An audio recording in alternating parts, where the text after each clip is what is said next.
ดีมาเนี่มาพบกับหนุ่มหน้าคือเก่าวันนี้มันเลยไม่กินงัวจะมาเอางัวเห็ดเทียงด้วยเห็ดเทียงตัวนี้นะลูกจ้า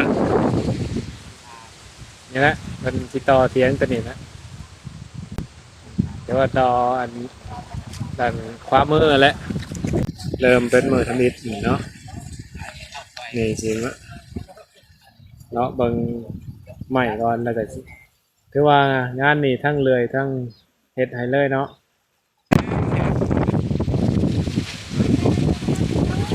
คือว่าซบก็แตกหมาเลยเนาะมันล่มกระเดากระเดี่ยตอนนี้กำลังในช่องลำบัดนี้เฮาก็สิไปบักลำใหม่อีกผ่านไประยะหนึ่ง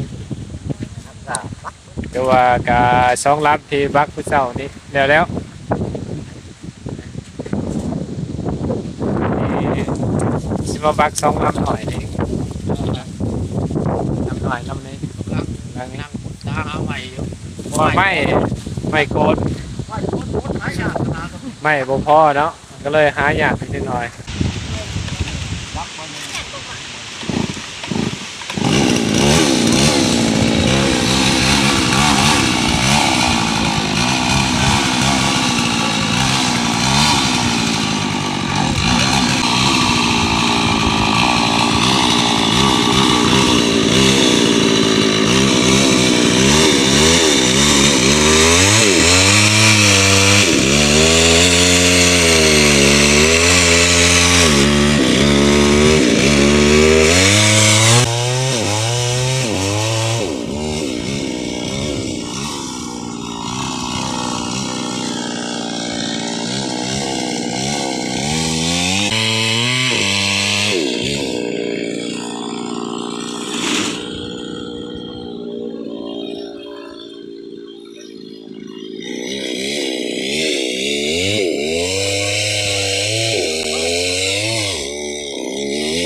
ที่หนึ่ง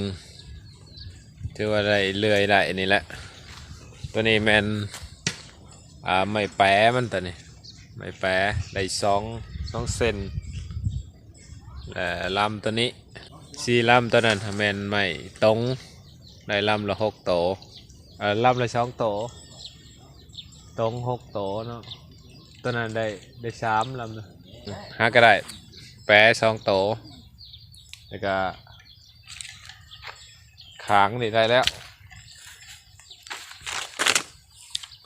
ไม่ต้นเลื่อยว่านนี่แต่ว่ามันคำเลยบริถ่ายอยู่ในบางวานนี่6 ล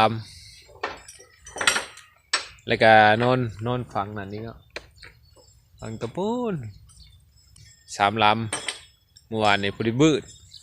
มันนี่สิมาสืบต่อตัดเสาเลยแปะ